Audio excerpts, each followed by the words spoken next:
اعوذ باللہ من الشیطان الرجیم بسم اللہ الرحمن الرحیم صلی اللہ تعالیٰ علیہ وآلہ وصحابہ وبارک وسلم۔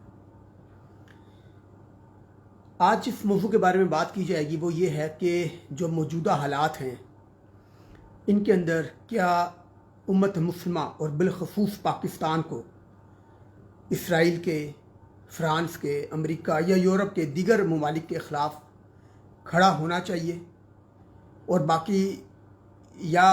مصلحت کے تحت خاموش رہنا چاہیے یا ہمیں کچھ کرنا چاہیے، کچھ نہیں کرنا چاہیے، آخر کیا کریں؟ کیونکہ ہمارے کئی بھائی بہن ایسے ہیں جو کہ کہتے ہیں کہ بھائی یہ اگر پاکستان کو اللہ تعالیٰ نے ایٹمی طاقت بنایا ہے یا اتنی طاقت عطا فرمائی ہے، فوجی طاقت فوجی طاقت عطا فرمائی ہے تو آخر کس دن کام آئے گی؟ اگر ہم کشمیر کے، فلسطین کے مسلمانوں کی مدد نہیں کر سکتے تو اس کا فائدہ کیا ہے؟ اور کئی لوگ ابھی ایک دوسرا موقف ہے، وہ کہتے ہیں نہیں ابھی تھوڑا صبر کریں، اس وقت جذباتی نہیں ہونا۔ اب کیا ہم جذباتی ہو رہے ہیں یا نہیں ہیں، یا ہمیں ہونا چاہیے یا نہیں ہونا چاہیے؟ اس میں سب سے پہلے ایک چیز یاد رکھیے گا، شریعت کی روشنی سے پہلے ابھی میں آپ کو نبی پاک صلی اللہ علیہ وسلم کی زندگی سے جو ابھی آپ کو ایک ثبوت پیش کروں گا، اس سے پہلے نبی پاک صلی اللہ علیہ وسلم کی حیات مبارکہ سے ثبوت پیش کرنے سے پہلے میں آپ کو ایک مثال دیتا ہوں کہ حال ہی میں آپ کو یاد ہے کہ جب امریکہ نے افغانستان کے اوپر حملہ کرنا تھا، جب طالبان کی حکومت تھی، ملا عمر کی حکومت تھی، تو اس وقت ان کا مطالبہ کیا تھا طالبان سے، ملا عمر سے، کہ بھائی آپ اسامہ بن لادن کو ہمارے حوالے کر دیں۔ لیکن اس وقت طالبان اور ملا عمر امریکہ کے خلاف ڈٹ گئے اور انہوں نے کہا کہ ہم آپ کے حوالے اسامہ بن لادن کو نہیں کریں گے، آپ ثبوت ہمارے آگے پیش کریں، اگر ہمیں سمجھ آیا تو ہم اپنے حساب سے اس کے اوپر ڈیل کریں گے، لیکن آپ ثبوت ہمیں دیں۔ دیکھیں امریکہ اس وقت دنیاوی طور پہ ایک دنیا کا چودھری بنا ہوا ہے، انہوں نے دنیا کے چودھری کے ساتھ ایک لڑائی کا اظہار کیا اور وہاں پہ اڑ گئے۔ اب آپ دیکھیں دنیاوی طور کے اوپر ان کے پاس وہ طاقت نہیں تھی دنیاوی طور کے اوپر کہ وہ امریکہ کا مقابلہ کر پاتے، تو نتیجہ کیا نکلا؟ نتیجہ یہ نکلا کہ طالبان کی حکومت بھی گئی، لاکھوں افغانی مسلمان بہن بھائی ہمارے شہید بھی ہوئے، اور اس کے بعد امریکہ آ کے وہاں پہ قابض بھی ہو گیا، اور بعد میں جو کچھ ہوا وہ سب کچھ آپ کے سامنے ہی ہے، پورا ملک تباہ و برباد ہو گیا۔ اور آج 20 سال کے بعد اب امریکہ وہاں سے واپس جا رہا ہے، اب طالبان دوبارہ واپس آ رہے ہیں، یعنی کہ جہاں سے شروع ہوئے تھے پھر دوبارہ طالبان کو حکومت ملنے والی ہے، ایسا ہی لگ رہا ہے۔ تو یعنی کہ 20 سال کے بعد، یعنی کہ 20 سال پہلے بھی ان کے پاس حکومت تھی، لیکن انہوں نے ایک اپنے موقف کے اوپر ڈٹ گئے، جس کی وجہ سے اب آپ دیکھیے کتنا نقصان ہوا۔ اب کئی لوگ کہیں گے کہ نہیں جی انہوں نے ٹھیک کیا، کئی لوگ کہیں گے انہوں نے غلط کیا، لیکن فیصلہ آپ خود کریں کہ اگر 20 سال پہلے وہ اسامہ بن لادن کو دے دیتے اور اپنی حکومت بھی بچاتے تو کیا وہ بہتر آپشن ہوتی؟ وہ زیادہ مضبوط ہو سکتے تھے، مسلمان اس خطے میں زیادہ مضبوط ہو سکتے تھے، طاقت جمع کر سکتے تھے اس 20 سال میں، یا اس 20 سال میں یہ پورا علاقہ خانہ جنگی کا شکار رہا، جس کی وجہ سے مسلمانوں کی اجتماعی قوت میں بہت کمی واقع ہو گئی۔ یا فیصلہ آپ خود کریں۔ اب نبی پاک صلی اللہ تعالیٰ علیہ وسلم کی حیات مبارکہ سے جب صلح حدیبیہ کا وقت آیا، جب صلح حدیبیہ کی مسلمانوں نے، تو اس وقت جو شرائط تھیں صلح حدیبیہ کی وہ بظاہراً مسلمانوں کے خلاف لگتی تھیں،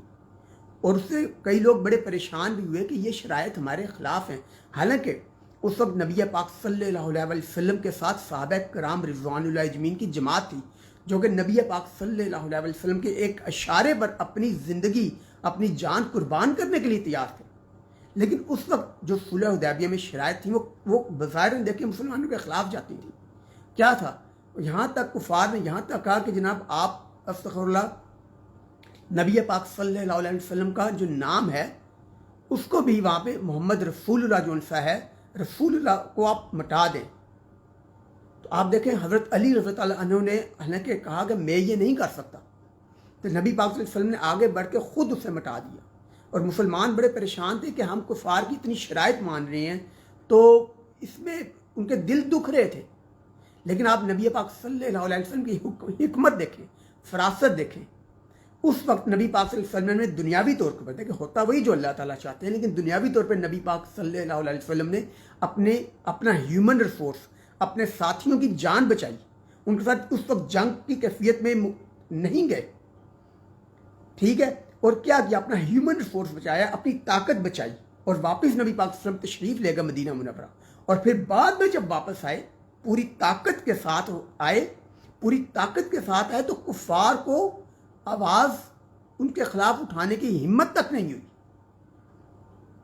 اور دیکھا جائے تو جو صلح حدیبیہ کی شرائط بظاہراً لگ رہی تھیں کہ مسلمانوں کی اس میں بظاہراً استغفر اللہ لگ رہا تھا کہ جس میں شاید مسلمانوں کی کمزوری ظاہر ہو رہی ہے، نہیں، نبی پاک صلی اللہ علیہ وسلم نے جو حکمت کا اظہار کیا اس کے نتیجے میں کیا ہوا، ایک بار جب یہ مسلمان واپس اللہ تعالیٰ کی مہربانی سے خیر و عافیت سے واپس گئے، بعد میں انہوں نے پوری طاقت جمع کی، اپنا اثر رسوخ پورے علاقے میں بڑھایا،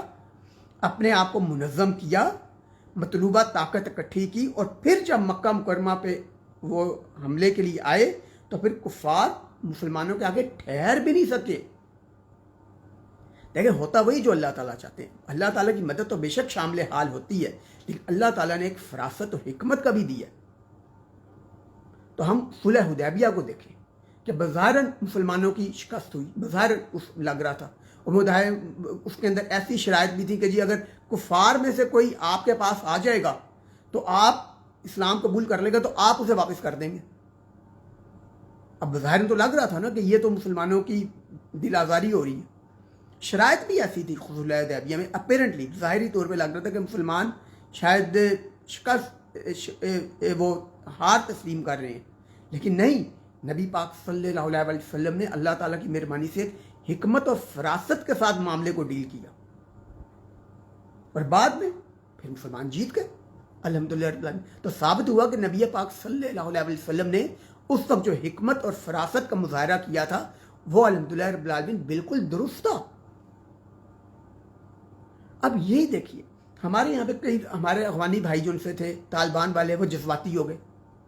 نئی ان کی حکومت بنی تھی ملا عمر صاحب کی، جذباتی ہو گئے، امریکہ کے آگے کھڑے ہو گئے، دنیاوی طور پر کیا ہوا، پھر حملہ ہو گیا، لاکھوں مسلمان شہید ہو گئے۔ اب یہ سوچنا پڑے گا، اس وقت آج کی تاریخ میں یہ بھی ایک حقیقت ہے، اگر مسلمانوں نے امریکہ، یورپ، اسرائیل کے خلاف اکٹھا ہونا ہے تو پہلے انہیں اپنی طاقت بڑھانی پڑے گی، فوجی قوت بھی بڑھانی پڑے گی، معاشی طور پہ بھی مستحکم ہونا پڑے گا۔ ہم بھول گئے ہیں کہ جب پورے عرب نے مل کر اسرائیل پہ حملہ کیا تھا تو کیا ہوا تھا، عرب ہار گئے تھے، کیونکہ بھائی اسرائیل کے پاس ایک دنیاوی طور پہ دفاعی قوت تھی، اتنی قوت تھی کہ اس نے ان سب کو ہرا دیا، کہنے کو ایک چھوٹا سا ملک۔ پھر 1973 کی جو اسرائیل وار تھی، عرب اسرائیل وار، جس کے اندر پاکستان نے بھی اپنی شمولیت کی، پاکستان کے بھی کئی پائلٹ اس کے اندر گئے، پورے امت مسلمہ نے اس کے ساتھ اچانک حملہ کیا اسرائیل کے اوپر، لیکن کیا ہوا، کچھ دن جنگ رہنے کے بعد مسلمان وہاں بھی ہار گئے۔ تو دکھ کی بات ہے نا۔ تو اس کا مطلب کہ پہلے آپ وہ اپنی فوجی قوت بڑھائیں، فوجی قوت بڑھانے کے لیے آپ کو کیا چاہیے ہوگا دنیاوی طور پہ، ہوتا وہی جو اللہ تعالیٰ چاہتے ہیں، لیکن دنیاوی طور پہ اس کے لیے آپ کو اپنے ملک کی معیشت مضبوط کرنی پڑے گی، معیشت مضبوط ہوگی تو آپ دفاعی طور پہ مضبوط ہوں گے۔ اب حقیقت یہ ہے کہ اس وقت امت مسلمہ کچھ ممالک ہیں جو معاشی طور پہ مستحکم ہے لیکن دفاعی طور پہ اتنے مستحکم نہیں ہیں، اور اگر سارے مل جائیں تو اس وقت بھی یہ کفار کے مقابلے میں کافی کمزور ہیں۔ تو پہلے ہمیں اپنی صفوں میں اتحاد پیدا کرنا ہوگا۔ ایک تو پہلے ہمیں فرقہ واریت سے نکلنا پڑے گا۔ استغفر اللہ، ہم یہ کہیں گے کوئی ملک دیوبندی ہے، کوئی وہاں پہ جو کوئی وہابی ہیں، کوئی شیعہ ہیں، کوئی بریلوی ہیں، اس سے بھی نکلنا پڑے گا، کیونکہ جو ہماری فرقہ واریت کی لڑائی ہے اس سے بھی الٹیمیٹلی فائدہ کفار کا ہو رہا ہے۔ جب تک ہم امت مسلمہ پہلے فرقہ واریت ختم کریں، لا الہ الا اللہ محمد رسول اللہ پڑھنے والے ایک پلیٹ فارم پہ اکٹھے ہوں،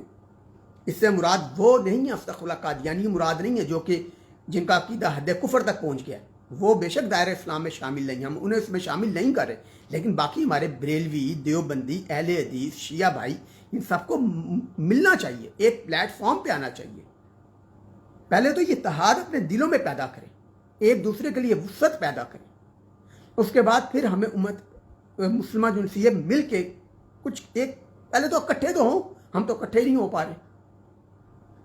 پھر ہماری معیشت اتنی مضبوط ہو کہ ہم اپنے دفاع کو اس لیول تک پہنچا سکیں کہ ہم کفار کے مقابلے پہ کھڑے ہو سکیں. آج تو حقیقت یہ ہے کہ آپ دیکھیں 1973 میں جب پورے اتنے اسلامی ملکوں نے مل کے اچانک حملہ کیا اسرائیل پہ, تب بھی شکست ہوئی. اس کا یہ مطلب ہے ہمیں اپنی کمزوریوں سے سیکھنا ہے. ہمیں جو حکمت اور فراست نبی پاک صلی اللہ علیہ وسلم سے ملتی ہے نا صلح حدیبیہ پہ, کہ بظاہر ایک بار آپ پیچھے آئے, کفار کی شرائط بھی مانی جو کہ بظاہر لگ رہا تھا کہ مسلمانوں کی دل آزاری کا باعث ہے, لیکن نبی پاک صلی اللہ علیہ وسلم نے اس وقت اپنا ہیومن ریسورس, اپنے ساتھیوں کو بچایا, اور پھر مطلوبہ قوت حاصل کرنے کے بعد جب مکہ مکرمہ پر دوبارہ آئے تو پھر کفار کچھ نہ کر سکے. تو یاد رکھیے گا خدا تعالیٰ بھی ان کی مدد کرتا ہے جو اپنی مدد خود کرتے ہیں. اس وقت ہمارا حال تو یہ ہے کہ ہم ایک دوسرے کو دیوبندی, وہابی, اہل حدیث, بریلوی, شیعہ کہہ کے ایک دوسرے کو کفر کے فتوے لگا رہے ہیں. ہم لوگوں کو تو ایک دوسرے کو کافر ثابت کرنے سے فرصت نہیں ہے. ہم لوگوں نے مسجد اقصیٰ کو یہودیوں سے کیا آزاد کروانے, ہمیں تو ایک دوسرے کی مساجد پر قبضے کرنے سے فرصت نہیں ہے. یہ چیزیں سوچیں. ہم ایک امت بنے, وہ اپنے ملک پاکستان کو اور امت کو ٹکڑے ٹکڑے مت کرنے کی کوشش کریں, فتنے سے دور رہیں. جو لوگ آپ مسلمانوں کے اوپر کفر شرک کے فتوے لگاتے ہیں ان کو رد کریں, اور مسلمان یکجا ہو کر چلے, یکجا ہو کے فیصلے کریں. انشاءاللہ تعالی اللہ تعالیٰ برکت بھی ڈالے گا. اختلافات ہیں, اختلافات دلیل کے ساتھ پیش کریں. مسلمانوں میں ٹھیک ہے فرقوں میں اختلافات ہیں, لیکن دلیل کے ساتھ پیش کریں. لیکن لا الہ الا اللہ محمد رسول اللہ کہنے والوں کو گلے سے بھی لگائیں. ہاں اپنے اختلافات دلیل کے ساتھ, طریقے سے, تہذیب کے ساتھ پیش بھی کر دیں. لیکن یاد رکھیں اگر ہم نے کفار کے خلاف واقعی کھڑے ہونا ہے تو ہمیں اپنی صفوں میں پہلے خود اتحاد پیدا کرنا پڑے گا. اللہ تعالیٰ نبی محترم صلی اللہ تعالیٰ علیہ وآلہ وسلم کے طفیل ہم سب کے تمام گناہوں کو معاف فرمائیں اور ہم سب کو ہدایت عطا فرمائیں. صلی اللہ تعالیٰ علیہ وآلہ وصحابہ وبارک وسلم. السلام علیکم.